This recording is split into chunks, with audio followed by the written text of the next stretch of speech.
questions. So we're going to kick it off, and we'll start with Dominic from Star Wars Underworld. Hey, good morning, guys. Thank Morning. you, as always for doing these.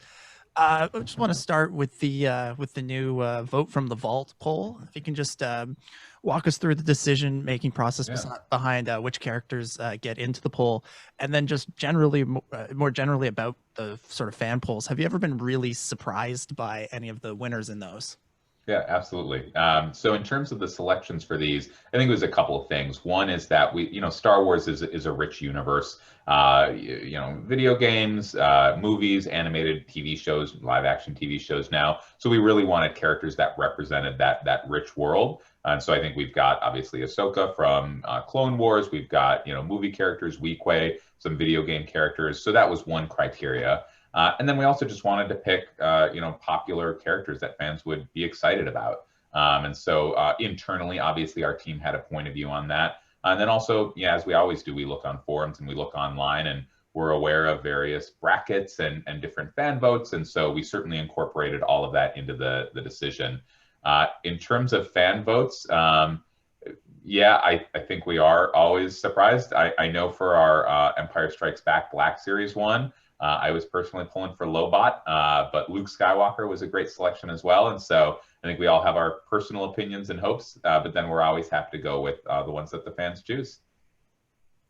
Cool. Thanks, guys. Absolutely. All righty. Chris from Jedi Business. Good morning, guys. Morning. Some of the announced action figures during FanFest were made available to premium members before they were made available elsewhere, but Star Wars was excluded. Why? Yeah, no, it's a good question. I think a similar situation happened with New York Toy Fair last year. We can't really speak to what other brands choose to do.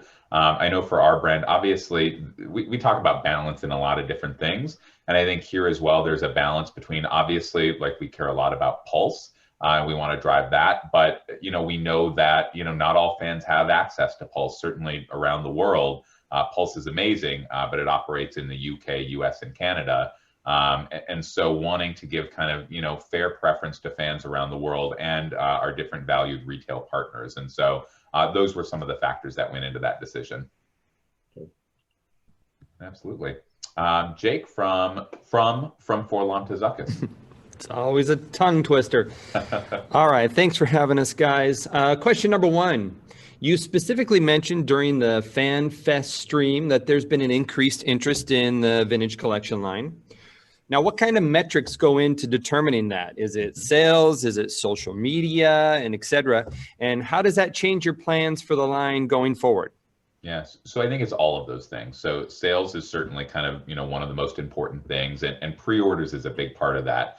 Pre-orders, as we've said, we acknowledge that there have been some bumps, and so we're addressing those, but they are very valuable in letting us know kind of what the demand is and then affecting that future forecast. So pre-orders are key as well. Social media is important. Obviously, we read a lot of the forums. We're aware of the various petitions. And so it does impact the line going forward. We mentioned this on several live streams. I think on our June live stream last year, in response to some of those petitions, we said it was definitely noted and we were going to, increase maybe slowly at first, but the amount of vintage moving forward. We said in our January live stream that this year, 2021, would see more new characters in the vintage line, not necessarily new tooling, but new characters, new items. Since any year since the Vintage Collection 2.0 launched. And so basically, I think we'll continue to do a little more. And if the demand continues to be there, we'll keep driving it further. Right on. Awesome. Cool. Arnie from Star Wars Action News. Hey, Arnie. Hey, good to see you again. You too. You talked about the Vintage Collection gaming great figures, and we got some good pictures of that. Didn't see the back. Are they going to be numbered like regular Vintage Collection figures? Yep, they will be numbered. So basically, kind of our standard moving forward is HasLab items, won't be numbered within the overall vintage collection, just because obviously that's a big ticket item. But essentially, any other items, exclusives, just like we've done in the past with TVC 2.0, those will be numbered within the overall line. Okay, and why have the game logos not in the box at the top? I know you used to do the expanded universe logo. Yeah, we talked about this with another fan site.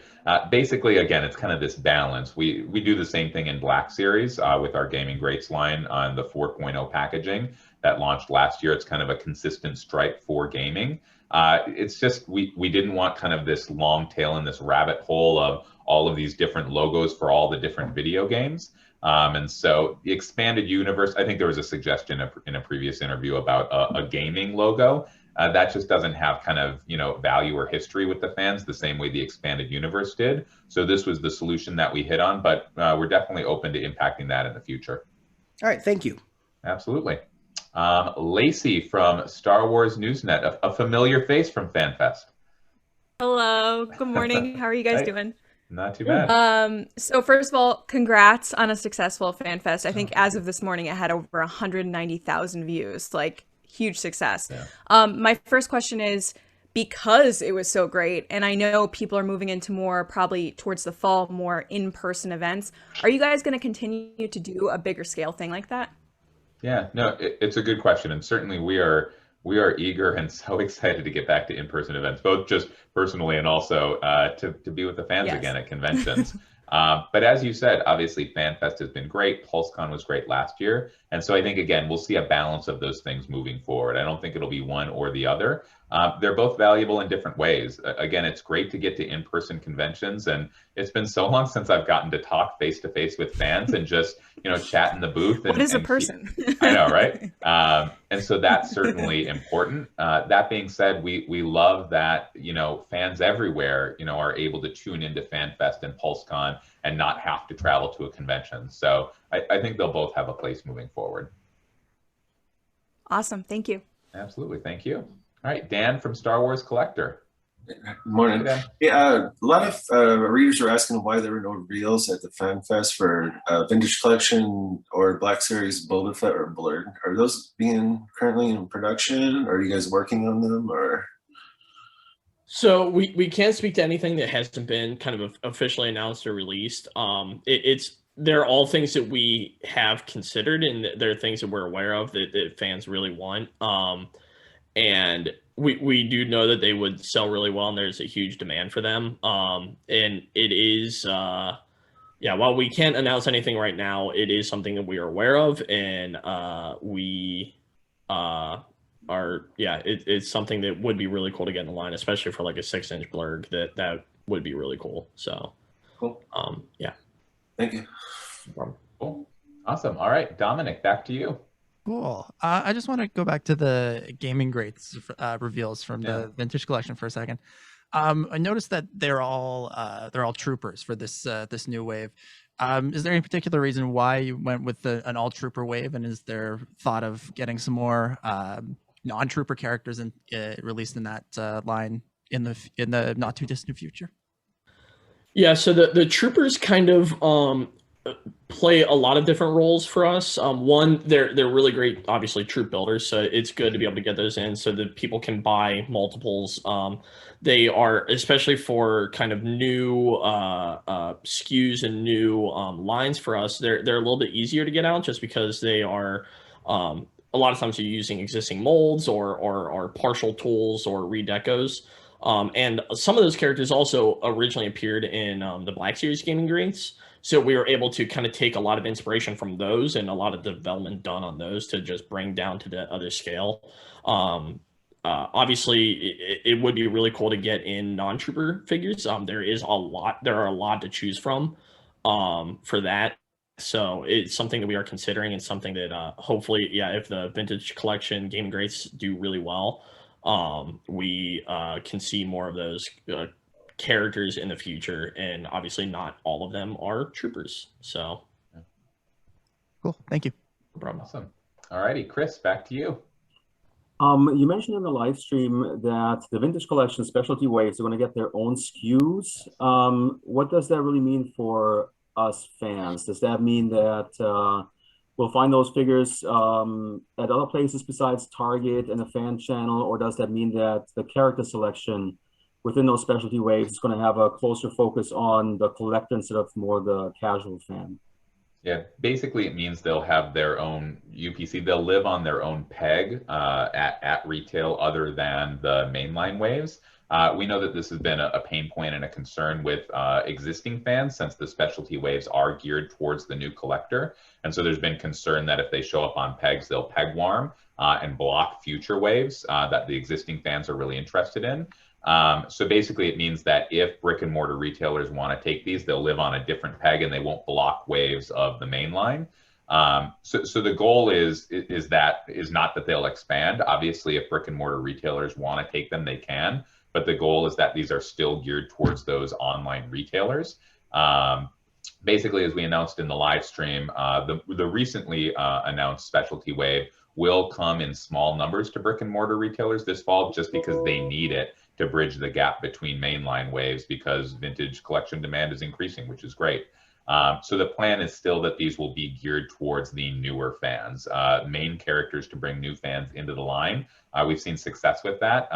And then we'll continue to reserve 1 or 2 slots in our mainline waves for repacks geared towards the existing fans, whether those are reissues or super articulated characters on a vintage collection card for the first time.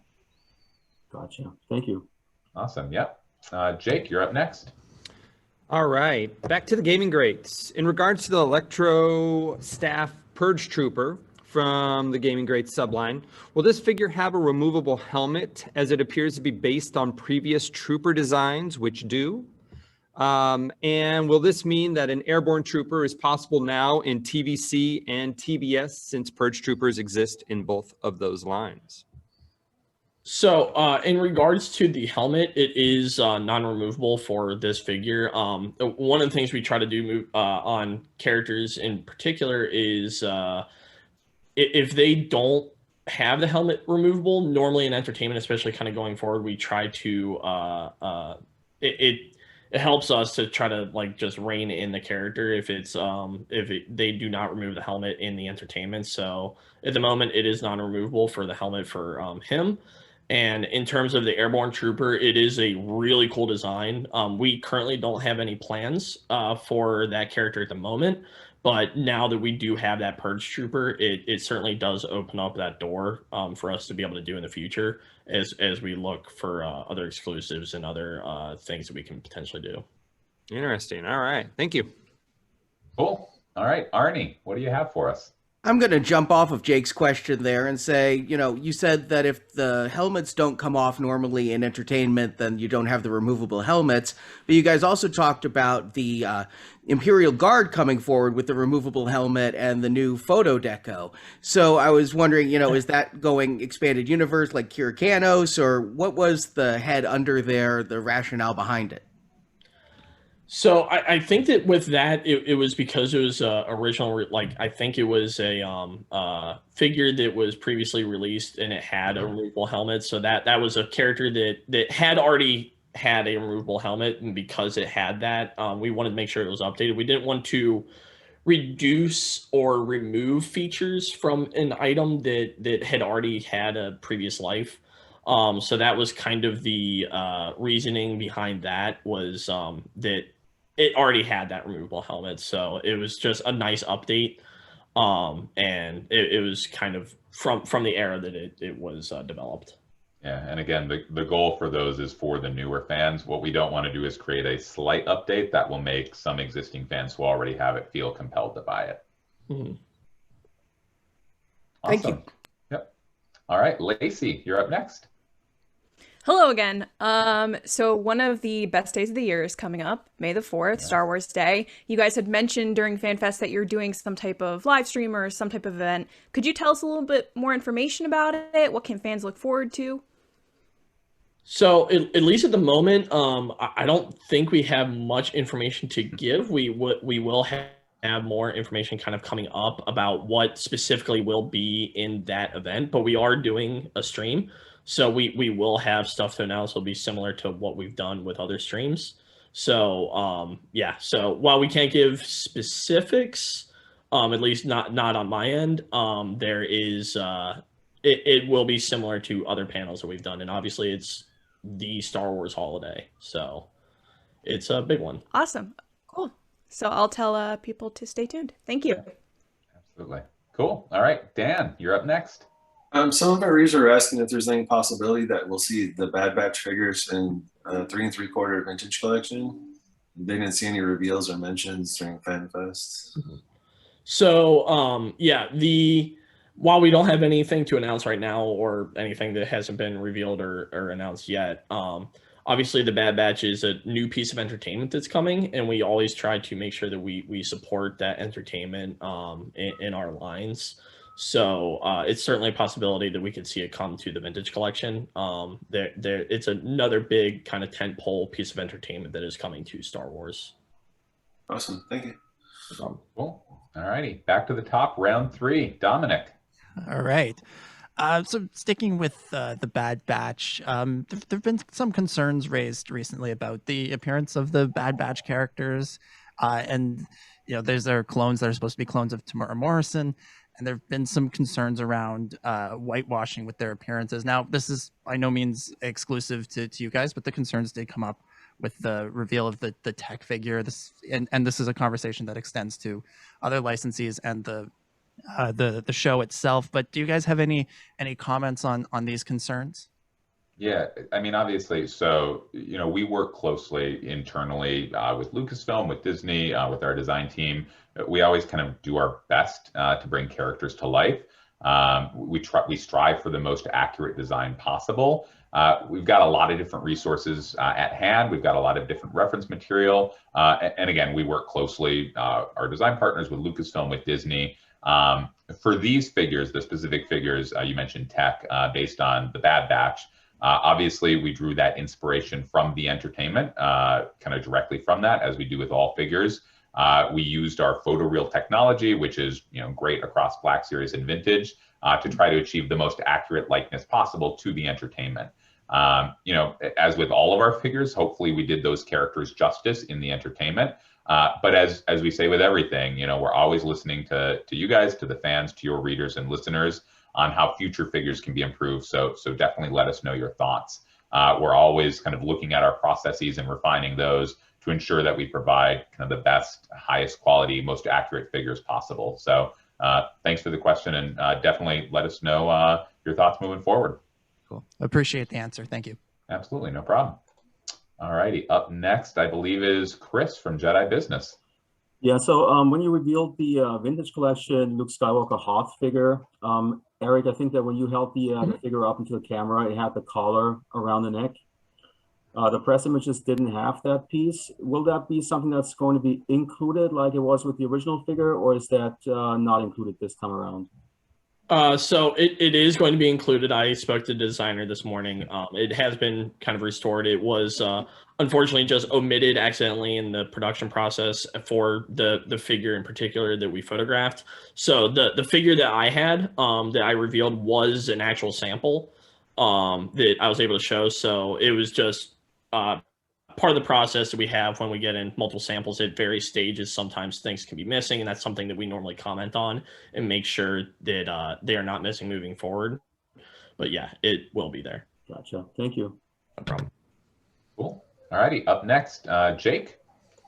Okay, the reveal of General Merrick and his X-Wing from Rogue One was a major highlight of the streaming event. Thank you for that. Our question is, what astromech droid would you suggest fans and collectors use with the fighter, as Blue Leader's droid is currently not in the line? Yeah, so we're certainly aware of that. It's come up in some other interviews we've done today and we've read online.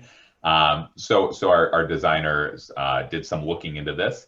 The closest thing, based on the fan comments, the closest thing they've been able to see was the R2-R9 from the Queen's Starship. It was last released in 2012. The droids have the same red bodies, but Antox has black panels on his body instead of white and black panels on his head instead of the red. So that seems the closest bet. Again, we've read the comments. We're aware it's a request for the future and something we could add to the line. Awesome. Thank you. All righty, Arnie. During the Fan Fest, you openly discussed some frustration regarding the Black Series Aura Singh antenna on her head, And given that the Black Series is a larger scale of figure, can you talk about some of the architectural problems that prevented making a more to scale antenna? And is the antenna removable for those who want to either just not have it distracting or try to custom their own? So the antenna, it's a separate part, but at the moment it is glued in because one of the things we've been finding is if it's in pack, if it's not glued, it has a tendency to just kind of like come off and then you lose it. So it is glued, but it is a separate part, so it can be removed just with effort.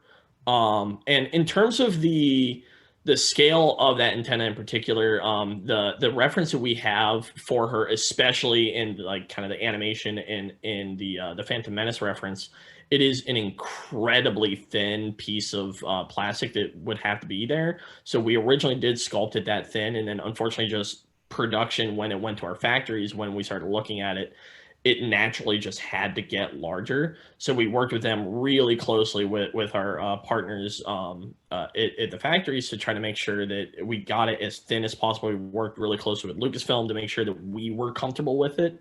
And there's a lot of discussions about whether we should remove it, whether we should just have a peg hole for someone else to put in their own. And ultimately we felt like it was just a miss to not have it. Because it's very iconic to the characters. So we are really happy with where we landed on it. We feel like it is subtle enough that it doesn't draw too much attention to it. But yeah, it is a separate part. So if you do want to remove it, it is possible. It's just, it will be glued in. And why you said that there was a like the factories weren't able to do it. Why can't they make that small of a piece? It is just the sake of the mold, the molds in general. When it gets really thin, there's a lot of issues too with like it passing QA concerns and being able to not snap. So like there's a certain thickness that that our factories feel personally comfortable with to make sure that things do not fail under testing. So like the thinner the piece, the more chance it has to snap and break and stuff like that. So the thicker piece just gives it more of a chance to survive play, and then also just the production process of packing it into a blister. If you have a really thin pieces, people are trying to like put it into the blister, you have a chance of it snapping off even as it's being inserted. So that is part of the issue with going that thin. We really can't get much thinner than what we have on there in general. All right, thank you. Yeah, no problem. All right, Lacey, you're up next. Hello. Building off of Jake's question, which I personally feel cool now that I have a vintage collection question, because I haven't so far, and I feel really uncool in this group.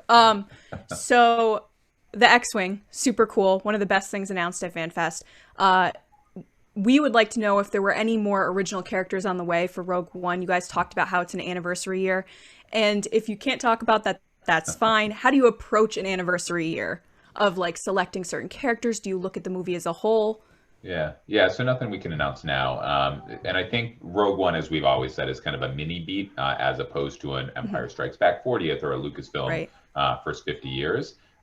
So nothing to announce now. That being said, kind of moving forward, whether it's this year or beyond, like we know that Rogue One is seen by vintage fans as, you know, kind of adjacent to or in the spirit of the original trilogy and is really beloved. And so it's certainly, you know, something we're focusing on in the future. And we have definitely not seen the last of Rogue One in the vintage collection. I always want to say it's a fan favorite, but I know that everyone likes certain movies separately, but I feel like collectively people enjoy Rogue One. Absolutely. We do too. Awesome. Thanks. Cool. Yep. Dan, your turn. Hey, so some of our readers are asking why most of the popular characters aren't showing up when they're debuting in programs and stuff, and they're asking, doesn't Disney give you guys enough time to actually produce and manufacture these toys to actually be released when, like, the Mandalorian Boba Fett figure was shown and stuff like that, or when he was revealed in the Mandalorian? Yeah, so certainly, you know, as always, we've got a great partnership with Lucasfilm and Disney, and we certainly trust them on when to, you know, allow us access to certain assets. And certainly there's kind of no change in the past several years. you know, I can go back to The Force Awakens and that, you know, old man Luke Skywalker Jedi Master, we weren't able to put out until 2017, and we've said publicly, like, we saw him on screen the same time that you guys did. And so there are certainly some assets that are always like that. Jon Favreau has said publicly that Grogu, I guess the child as he was known in season 1, you know, we saw him on screen the same time you guys did. So there's always going to be things in that camp, and we'll always work to get them out as quickly as possible. And then there's obviously always other characters that, you know, we do see beforehand and we're able to get out a little more quickly. But again, as with a lot of things, our interests are aligned here. We're on the same page. You know, for hot characters like that, we want to get them out as quickly as possible, and we're doing everything we can to do so. Thank you. Absolutely. All right, back to the top with, I'm looking at my list here, Dominic. All right. Speaking of, you know, Mandalorian characters that took a little while to get out there, Baby Yoda, Grogu.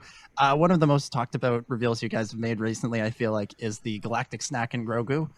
Can you sort of walk us through the design process for that guy? And who was it that came up with the idea of a Baby Yoda that eats cookies?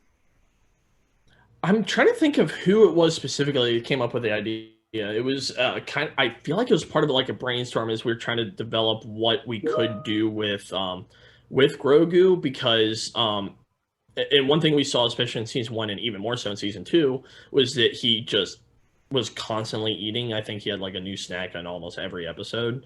So it was something that it lent itself really well to that, and it was like a really, really cute play pattern that that you could have with that, and especially since we were going that kind of animatronic route, it allowed for a lot of life to be brought to that character, where he felt like his own little like standalone thing that kind of had its own life kind of on the shelf.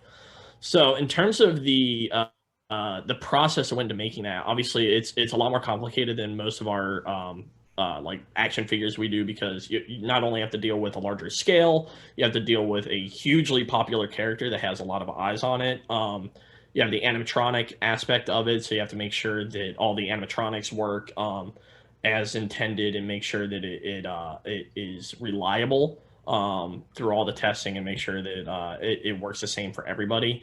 And then obviously, because he has all those different accessories, we want to make sure that he could hold each one of those accessories, and they're all very different sizes, they're very different shapes and stuff like that. So there's a lot of consideration that went into making sure that the hand that we developed could hold all of those, that the accessories were compatible, that the articulation was good enough that he could be able to reach up and actually like bring the food to his mouth. So there, and we worked really, really closely with Lucasfilm and the Disney team and everyone out there to make sure that this thing was as accurate as possible, and just also really fun and cute. So yeah, that's kind of a brief overview of kind of what went into that figure. Cool. And we're running a little behind, so we're going to try to tighten up our answers a little bit so we can get through all the rest of the rounds. So Chris, you're up next. Sure. I was hoping that you could clarify the Vintage Collection Purge Trooper, and maybe talk about what's new on this figure and how it was kit bashed. It looks like the pauldron is a new piece, but quite unclear about the helmet. Yeah. So the Purge Trooper does come with an all-new helmet. The helmet is non-removable for this figure. He comes with a new pauldron. He comes with a new belt with the cross straps, and he comes with the new kind of shock staff. The rest of the figure is kind of pulled from other previously released figures. But yeah, we really hope that you enjoy all the new details. We are really happy with how it turned out. Yeah. Cool. Cool. All right, Jake, you're up next. All right. The Marvel team has had some great success with the launch of the Marvel Legends Retro 3 3/4 line. Is it possible that the Star Wars team could look into using the same cardstock material of those MLR card backs, as they're made of like much thicker and sturdier material for their retro or vintage collection line? Yeah, no, we're definitely, we've read comments about the thickness of vintage line, and certainly we use that thicker cardstock as well in some of our 6-inch Kenner-inspired lines. So it's something we've definitely talked about. I think we spoke to this in a previous fan site interview earlier today, but you know, we're aware of some of the damage that's happening to figures as they're shipped, and it's not something we're aware of and not doing anything about. we're definitely having some conversations, and I think it's safe to say that, you know, sometime in the next few months, sometime this year, that we'll have, you know, one or more announcements on things we're doing to kind of prevent the damage happening to vintage figures. Perfect. Great. Clamshells are coming. Fantastic. That would be delightful. All righty, Arnie, you're up next. You talked about being able to see the paint master for the Razor Crest, that a video was made that will be shown to fans in a few months. But I remember back with the barge, it felt like we were, as backers and fans, a lot more involved with, you know, made more aware with blog posts and making of with the barge and that wonderful book that came with it that detailed its creation. So how come the Razor Crest is a little bit more offline and, you know, we have to wait for a video release that's been made and things? And sorry, yeah, just to clear up any confusion, the video is in the process of being made. It will be ready in a couple of months. We did kind of that packaging shoot, but the video is not ready yet. As soon as it is, we'll certainly share it. We had a similar question on a previous interview about the book specifically. I think the barge, since that was the first HasLab campaign, HasLab was something new to the fans at that point. They weren't sure really what to expect, kind of, you know, putting their money down and then not getting the item for a year. So we wanted to do the book, obviously, so fans got something in their hands, and then pretty frequent updates. We'll certainly be providing updates like we did on the live stream with some images and just some updates on where we are. The video in a couple of months when it's ready, probably something after that. But there are, I think, a little less updates in this campaign and in other Hasbro, HasLab campaigns compared to the barge, just because that barge was that first one, and we wanted fans to be comfortable with HasLab, which I think they are now. But it's certainly good feedback, and I think you will see more updates coming in the coming months. Okay, thanks. Absolutely. Lacey, you're up. Awesome. So we've been talking a lot here about individual figures. Our fans vary from old collectors to new collectors and all different types, but they all collectively really love the old play sets. So the question was, is there any plan to introduce play sets into the vintage collection line moving forward? Yeah, so we've actually done more playsets kind of recently. So we did like the Jabba's Palace is one example of a playset that we did bring back. And it's something that we would like to continue doing moving forward. The vintage collection just lends itself so well to that world building. So yeah, if you guys have suggestions on playsets you would like to see, we do 100% read comments, so we would love to be able to see what fans would like to see out of playsets in the future. Some of the suggestions were the Death Star 2 wreckage or the Sith Citadel from Rise of Skywalker. Yeah, I'll bring that back to the team. Awesome, thanks. Thank you. Cool. Dan, you're up. How do you guys determine what products get sent to retailers in individual white brown Hasbro shipping boxes, i.e. the Amazon's Black Series 6-inch retro figures? Mm-hmm. And how come Best Buy's exclusive Black Series Phantom Men's figures didn't get the same treatment? Yeah, no, it's a good question and kind of ties into what I said earlier. We're definitely aware of some of the discrepancies in packaging, and you know, we've also read feedback and gotten feedback from fans on different ways that items are shipped from different retailers. You know, the Hasbro Pulse is in that mix as well. And kind of when we receive this feedback, we certainly bring it back and discuss ways we can improve that. So it's good to get this feedback, and it's something we will definitely address and if possible, impact moving forward. All right, thank you. Absolutely. All righty, back up to Dominic for the last round. All right, final round. With the Wedge Antilles helmet that you guys revealed, can you just tell us how that one compares, obviously, aside from look, to previous Black Series pilot helmets? Yeah. So it will be comparable in terms of like the offering inside. So like there will be radio chatter. So obviously you are now Wedge, so you'll be hearing the radio chatter of all the other characters that are not Wedge. You'll have the sound effects. You'll have like the AT-AT blaster fire. You'll have their sound effects, the TIE fighters and stuff like that. So it'll be very comparable in terms of the offering. We wanted to make sure that you had a very similar experience between the previous release and this one. Obviously, a whole new paint scheme, so it will visually look very different on shelf than the previous release, but ultimately it will be a very similar experience just from Wedge's point of view, not Luke's this time. Cool. Thanks for all the answers this morning, guys. Oh yeah, Absolutely. Cool. Chris, you're up next. Sure. What was the reasoning behind putting the Black Series Aura Sync figure into the Clone Wars packaging and not in her debut Phantom Menace packaging? So this was something that we actually discussed internally. While Phantom Menace was her first appearance, she was almost a blink and you'll miss it cameo, and she definitely had a much bigger presence in the Clone Wars. So we felt like it was a little bit more appropriate to have her in the Clone Wars. We did use the Phantom Menace reference when we sculpted up that figure, so we based it off of that outfit because we do the realistic interpretation of those characters. But yeah, it was ultimately because she just appeared far more in the Clone Wars as opposed to the essentially cameo that she had in Phantom Menace. Gotcha. Thank you. No problem. Cool. Jake, you're up. All righty. Chris B had my first question, so I'm going to go to my backup bonus question I sent there. And it says, will the Gaming Great Scout Trooper from Jedi Fallen Order include his little EC-17 holdout blaster? Because it looked like it was noticeably missing from the images. And I know that the Black Series one was released with one. So at least at the moment for the Vintage Collection version, he does just come with a shock baton, since it's his key weapon accessory that he's seen within the Jedi Fallen Order. So that is what we considered to include with him, because that's just the most iconic version of what he has in the game. And since, at least for the shock baton troopers in that game, they pretty much only use that baton. That's pretty much all they use. So that was part of the reasoning why it only includes that. Gotcha. Thank you guys so much for all the answers today. I appreciate it. Yeah, no problem. Thank you. Arnie, you're up. So during FanFest, the Marvel team teased their next HasLab project, and I know Dan Yoon has been mentioning on Twitter a lot to start saving up money for it.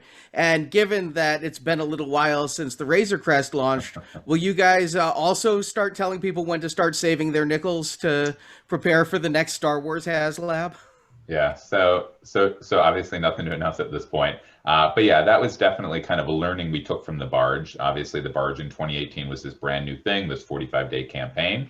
And then, obviously with the Razor Crest, we kind of made that tease a few months in advance. We'll certainly plan to do that again, obviously without, giving too much away, so the actual launch is special. But whenever we do our next HasLab, yeah, that's probably a pretty good practice moving forward. Okay, great. Thanks for the time this morning and including us. Absolutely. Thank you. Lacey, you're up. All right. Of all the things that you revealed and announced during the FanFest, which one is each of your favorite and why? Eric, you want to go? I think for me, it's probably the Aura Singh figure, just because there's so many unique elements to her, between like the incredibly long rifle, the stuff that we had to develop in terms of the antenna, the really long, kind of creepy fingers that she has. So there's a lot of uniqueness to that figure in particular. And she just looks really cool and really different than a lot of the other figures we've done. So she'll look really striking kind of on shelf too. So that was mine personally. Very cool. And for me, I mentioned it on the stream, and so it's not just because it was brought up here, but Antok Merrick's X-Wing, just for a lot of reasons. I love Rogue One. I love the character. I love the battle at the end. I love a lot of things. And then obviously kind of the world building of Vintage is, important to us. We know it's important to fans. And so being able to do this and build out that world was important. Awesome. Thank you guys so much for taking the time. Absolutely. Yeah, no Thank you. Thank you. Dan, bring us home. Now that some tentative Black Series figure box redesigns with less plastics has been shown, what has the feedback been like, and how do you respond to those that want to see the figure in the packaging? Yeah, obviously kind of Hasbro and us on the Star Wars team, we're always doing ongoing research to ways to improve the customer's experience with our products. Not only the product, but also the packaging that the products come in.